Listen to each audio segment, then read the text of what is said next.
National income क्या होता है, राष्ट्रीय आय से आप क्या समझते हैं, और इसका मेजर कैसे करते हैं या इसका कैलकुलेशन हम कैसे करते हैं, ये जानने की हम लोगों को कोशिश करना है। अब नेशनल इनकम, राष्ट्रीय आय क्या होता है, तो देखो एक मैं आपसे सिंपल बात पूछता हूं, बिल्कुल आसान भाषा में, कि एक परिवार के इनकम का क्या मतलब है। एक परिवार के सभी सदस्यों के इनकम को जोड़ दो, है ना, जहां जहां से वो कमा कर आता है, सभी सदस्यों के, मान लो एक परिवार में 7 लोग हैं, 7 पर्सन्स हैं, जिसमें से 3 कमा रहे हैं, तो उन तीनों के अर्निंग को जोड़ दो तो आप कह दोगे ये फैमिली इनकम है। उसी तरह देश के सभी नागरिकों के, जितने भी लोग देश के अंदर कमा रहे हैं, सभी की कमाई को लाकर एक बार जोड़ दो तो इसे क्या बोलते हैं, नेशनल इनकम बोलते हैं। सिंपलेस्ट एग्जाम्पल मैंने आपको, या डेफिनेशन मैंने आपको दे दिया है। अब इसको एक और भी अंदाज से हम लोग निकाल सकते हैं, वो एक अलग बात है। बस मैं सीधी सी बात आपको कहूं कि किसी देश में जितने भी लोग हैं, जितने नागरिक हैं और जो कमाई कर रहे हैं, तो सभी के कमाई को, देश को, पूरे देश को एक परिवार मान लो, एक फैमिली मान लो। पूरा देश ही हमारा एक परिवार है ना, और वास्तव में है भी।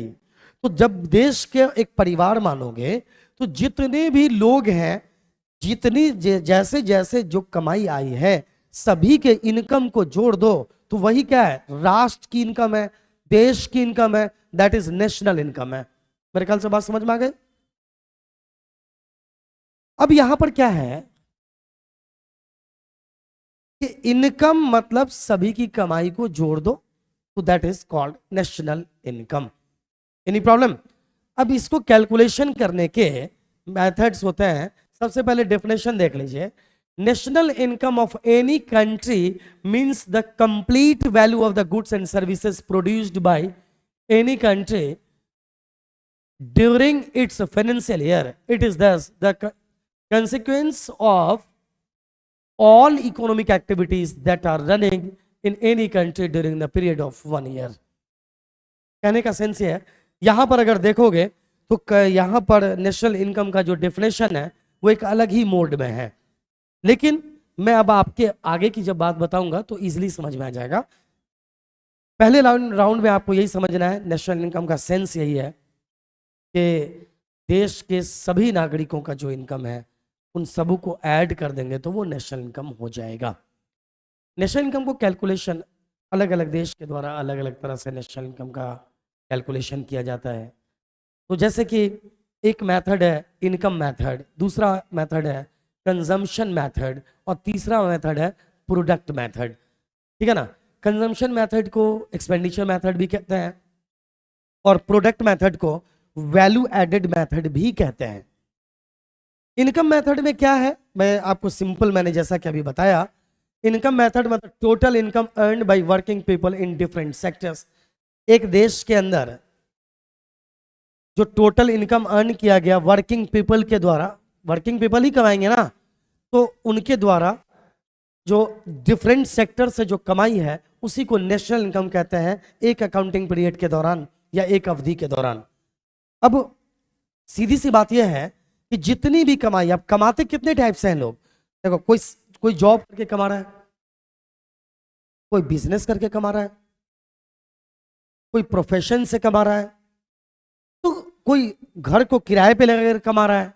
कुल मिलाकर मैंने क्या कहा, जितने भी तरह की कमाई है सबको जोड़ देते हैं। तो जब सिर्फ कमाई को जोड़ते हैं और इस तरह से अगर हम नेशनल इनकम निकालें तो इसे क्या बोलेंगे, इनकम मेथड बोलेंगे। डन, कोई शक नहीं।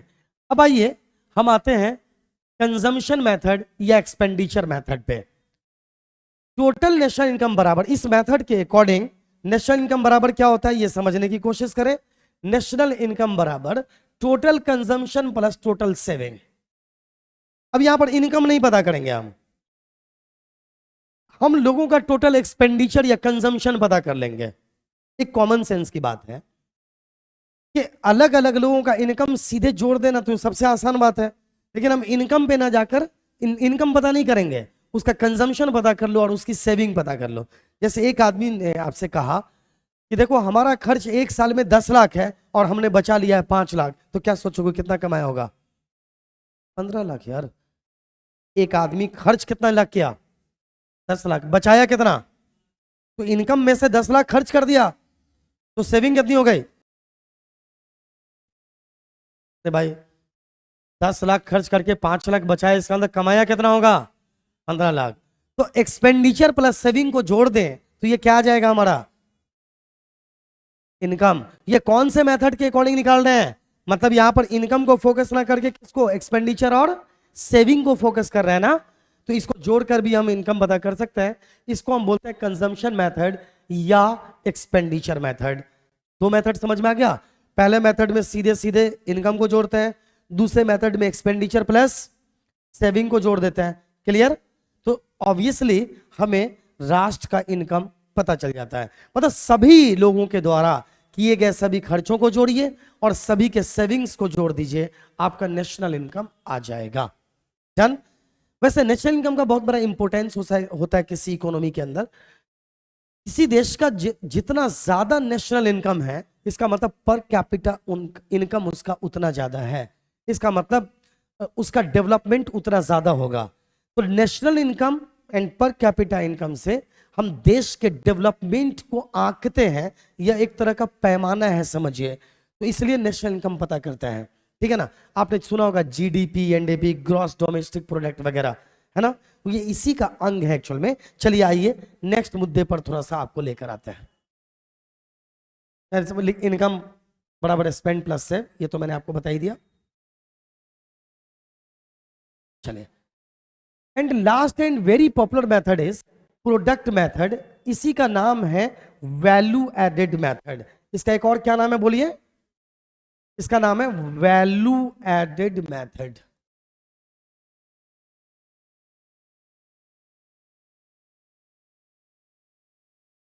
यहां पर वैल्यू एडेड मेथड क्या कहता है?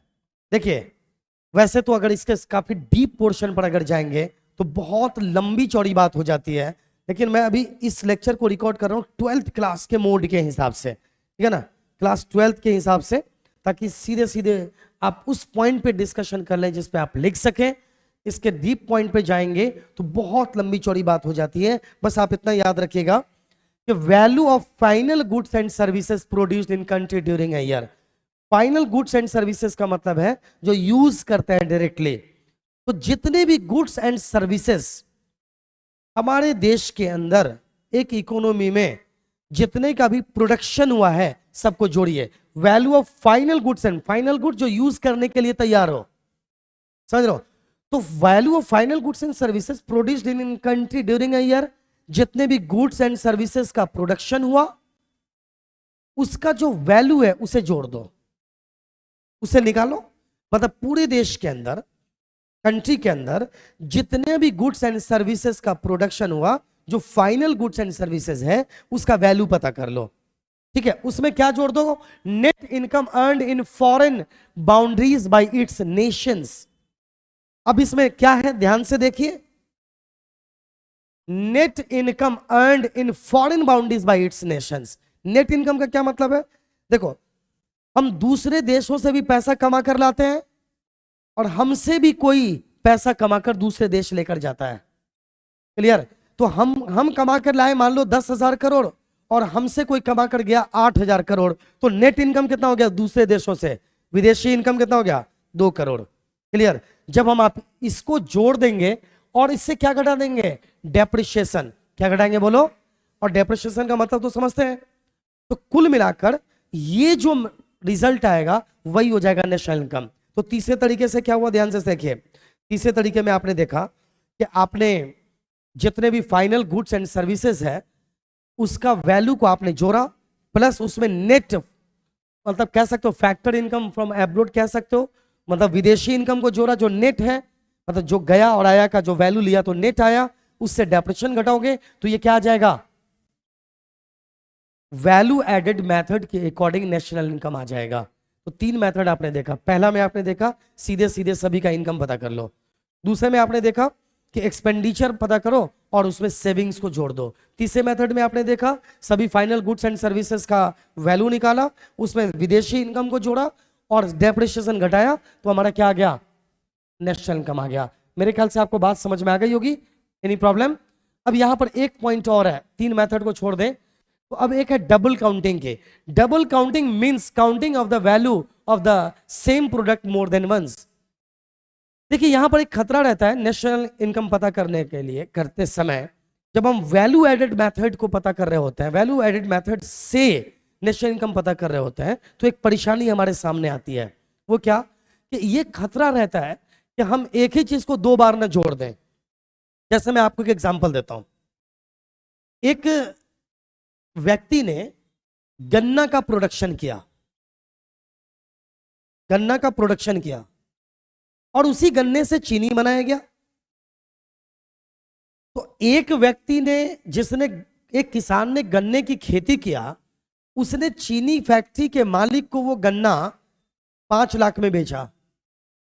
अब वो उसी गन्ने से चीनी बनाकर 10 लाख में बेचा, तो क्या उसका भी 5 लाख और इसका भी 10 लाख जोड़ दें? नहीं, फाइनल गुड्स क्या बना, चीनी ना, सिर्फ उसका वैल्यू जुड़ा जाएगा, गन्ना का वैल्यू नहीं जोड़ा जाएगा, क्योंकि वो तो अब जुड़कर कितना हो जाएगा, 15 लाख ना। तो यही होता है डबल काउंटिंग।